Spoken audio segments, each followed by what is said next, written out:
going to have were no longer free. We woke up one morning, free Americans were looking dead after that election, not dictating what the government's going to cost in every area. Healthcare bill doesn't just have healthcare. So we want to talk about the educational system. A lot of stuff about taxes too. There's agencies now that have access to your private tax record.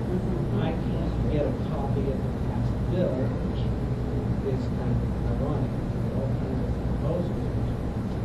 Find a copy on the internet today. I spent 6 hours through every possible connection I could find.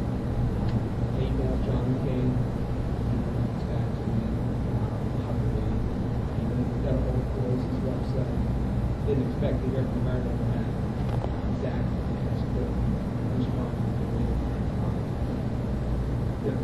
Statewide, like the trash coming from Pennsylvania, that's something the state should take. And that's where the blue bill comes in. It's not our garbage, you know. The health care is a big issue. My grandfather came here from Grady, became a citizen. Most of us didn't just show up. I mean, we came through, our ancestors came through. We have thousands of voters in Ohio that are non-citizens. We have it in every state. This is an American country election. Should be American citizen. That's something both state and federal. Well, it goes back to we have laws, they need to enforce the law. It's not a difficult But concept. when you have the state say, we're not going to validate the signature, or we're not going to check, knowing that there's over 100,000 registered voters that aren't citizens. You know, I know the cemetery in Denison, every single person is a registered voter. Just so you know, in the last election there was 200,000 votes in the state of Ohio that were never certified because Jennifer Bruner got in the way of that. And so that you know, in the Bush election, Bush won Ohio by 200,000 votes. The same number of votes that Bush carried Ohio by is the number of votes that Bruner's office stood in the way and would not let those records be given towards an election. Because what she did is she recognized what was called, I'm going to get it wrong because I'm blanking on what that week was called, Golden Week. And so when you go to the polls to vote on election day, you have to walk in with a form of identification. Well, during Golden Week, she found a loophole in the law, and she said you can walk in and you can register to vote and you can vote with no identification at all. Utility bill. At all. No, nothing. Nothing. Literally, I was the election day operations coordinator for Muskingum County. I stood there on the last day of Golden Week. I watched people come in, and you know, I saw 3 guys. They were stoned out of their minds, which, by the way, is not illegal.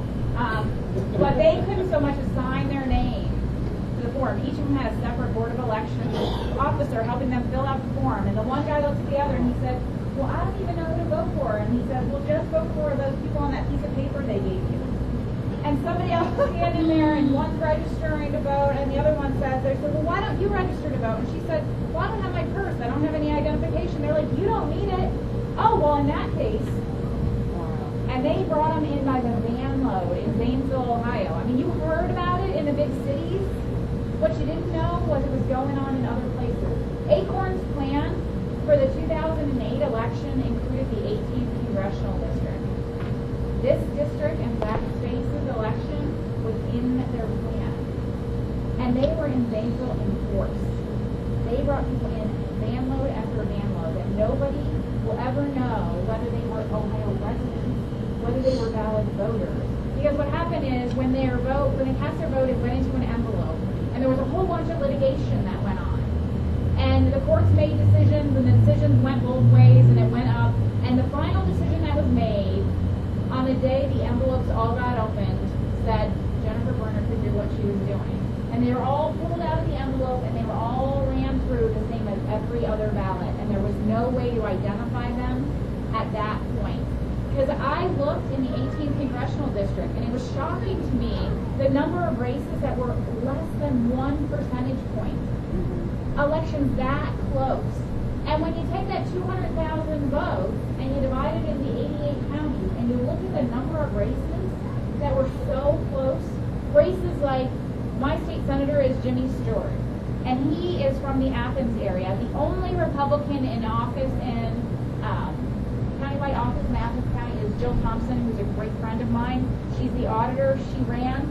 And Acorn went into OU, and again, not illegal, but they said to the OU students, why don't you change your residency from your parents' home to here at OU because we need this seat. And she lost that election by less than 500 votes. When you look at 200,000 uncertified voters, when you look at people doing that, specifically having voters shift from one place to another, which is something Republicans have never done. I'm not advocating that we do it either. I'm just saying that you need to be aware that it could be done. And we saw that same thing in the 18th. I saw college students coming in because the 18th was a targeted race, and they were changing their registration from their college back to their parents.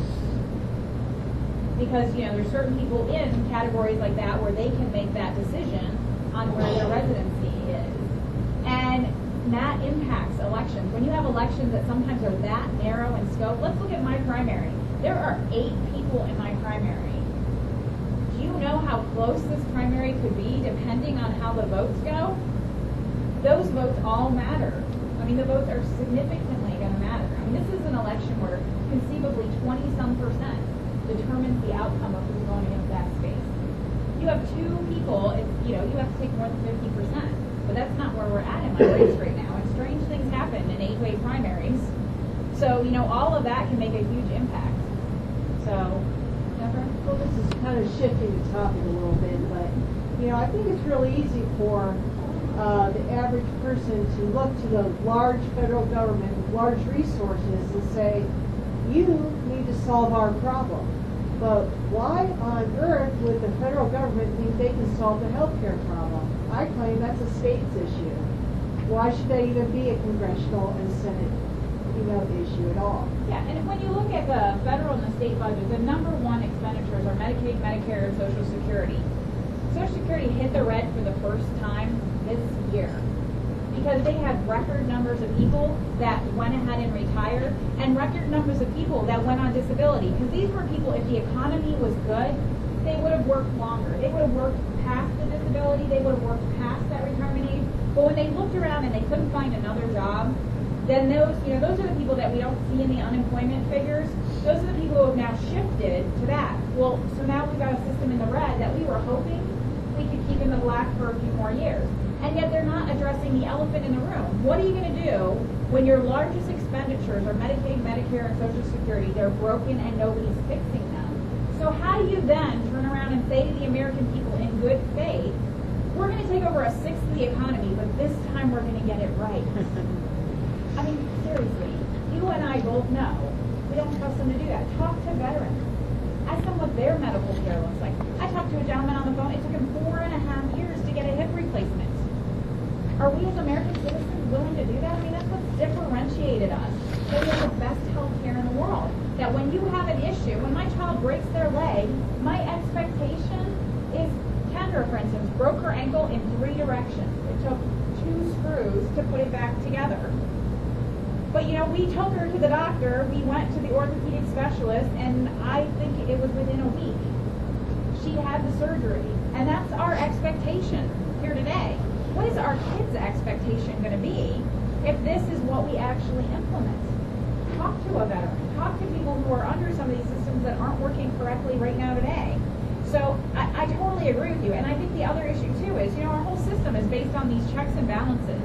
When you take the checks and balances out of the system, when one party can, without discussion, without debate, and without being able to get all sides heard from and all issues, that's when you end up with legislation that our system is not even designed to work effectively that way.